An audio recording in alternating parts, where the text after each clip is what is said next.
In this video, I'll show you how to sign in into your Xiaomi account on your Xiaomi 17 Pro. So all you have to do is open the settings, and then the first option you should see is sign in to your Xiaomi account.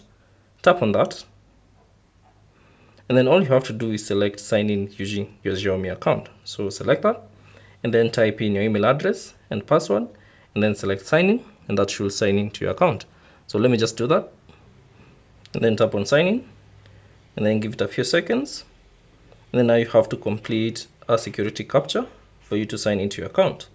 So just do that.